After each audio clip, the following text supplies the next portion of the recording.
This is CNN.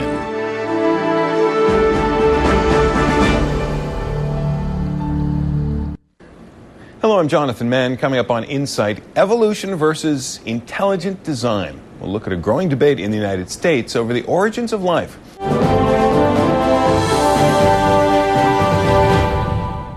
In the beginning, there was the battle. Activists in the United States are attacking the theory of evolution in a campaign for what they call intelligent design. How intelligent is it? The argument is not that Darwinian evolution doesn't explain anything. It's that it doesn't explain everything. Hello and welcome. There are a few theories and a few theorists that have shaped the modern world. The years have been kinder to some than others. Einstein is still a towering figure, Freud a very influential one. Marx has fallen on hard times. You can probably put Darwin among the immortals, except lately in the United States. A movement to challenge his theory of evolution is gaining ground, pushing to be taken seriously and pushing as well to be taught in a growing number of schools. It has different names and it incorporates slightly different perspectives, but it's broadly known as creationism or intelligent design. It has turned a relatively mundane chapter in the biology textbook into a battleground and signaled a much broader struggle over control of U.S. education and culture. On our program today, design, Darwin, and survival of the fittest. Ardelia Gallagher has this look. He's an unlikely rebel, a Tweedy biology professor who's found himself at the center of one of the year's most ferocious debates. Michael Behe is a major player behind intelligent design, the movement that's trying to bring the supernatural into science. Your testimony today, you felt it went well? Yes, I do. Behe was a chief witness in a federal trial over a Pennsylvania high school wanting to include intelligent design, or ID, in biology classes. A lot of people apply a caricature to intelligent design that I think is inaccurate. To get some answers, I went to Lehigh University, where Behe has taught for 20 years. What I found was an academic uprising. Is he doing a disservice to science? In my view, yes. Tamara Mendelsohn teaches evolutionary biology, and like every other member of the Lehigh biology faculty, has rejected intelligent design as unscientific and helped turn Michael Behe into a campus outcast. So now, how long have you been at this university? I came here in 1985. Back then, Behe was an ordinary scientist, and Lehigh gave him tenure.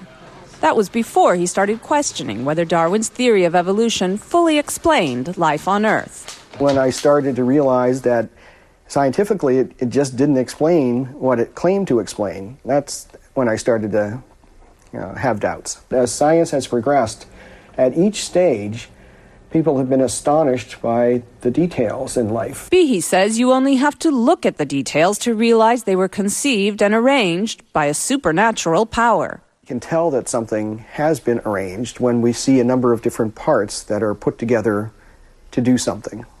Take the flagella, that tiny little tail that bacteria use to move around. And it literally is the propeller. It's turned around and around and around. It looks simple, but it's not. If you didn't have the hook, the propeller would fall off. If you didn't have the drive shaft, the motor couldn't transmit any force. If you didn't have any one of dozens of different pieces here, it wouldn't work. You'd have to have all these pieces all together before it worked at all. And in order to do something like that, that's beyond random mutation and natural selection. You need intelligence to do that. A more user-friendly example, the eye. Too complicated, Behe says, to be a biological accident that evolved over time. Behe published his findings in a book, Darwin's Black Box. Like most intelligent design writing, it doesn't speculate about who the designer is, but Behe has his own guess. I think the designer's God. I'm a Roman Catholic, God has to be considered a major candidate for the role of the designer. Other intelligent design advocates have other ideas. It's been suggested that maybe space aliens could be the designer. Maybe time travelers. Maybe some human from the future comes back to the past, and, certainly that's got some sort of difficulties there, but some physicists have suggested that time travel is possible. Talk like that doesn't sit well with Tamara Mendelsohn. Science is restricted to the material world, and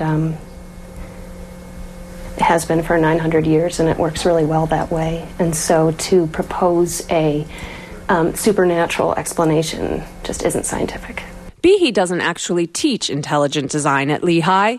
Still, his colleagues say just his being there is bad for the university's reputation. Parents approach us and ask what's going on. What's going on in your science department? And they're hesitant to send their children here because they think their children won't get a good education. Lehigh's biology department has even posted a statement on its website, distancing itself from Behe's research on intelligent design. His colleagues have taped anti-ID articles on their doors. And though university president Gregory Farrington says he can't fire Behe, he won't say he's glad to have him on staff. He's allowed as a tenured member to take positions that are controversial, and he's doing that. And so whether I'm happy or not really isn't relevant. Do you feel ostracized? Sure. Yeah, that's okay. C'est la vie. What good is it in arguing for an idea that everybody accepts already? A question a lot of scientists throughout the centuries have faced, whether their theories have panned out or not. The trial that Delia Gallagher made quick reference to is the first time that intelligent design has actually been brought before the U.S. courts. Arguments in the case are over now, and the judge is expected to rule in the weeks to come. We take a break. When we come back, we'll introduce you to a new concept called biblical correctness. Stay with us.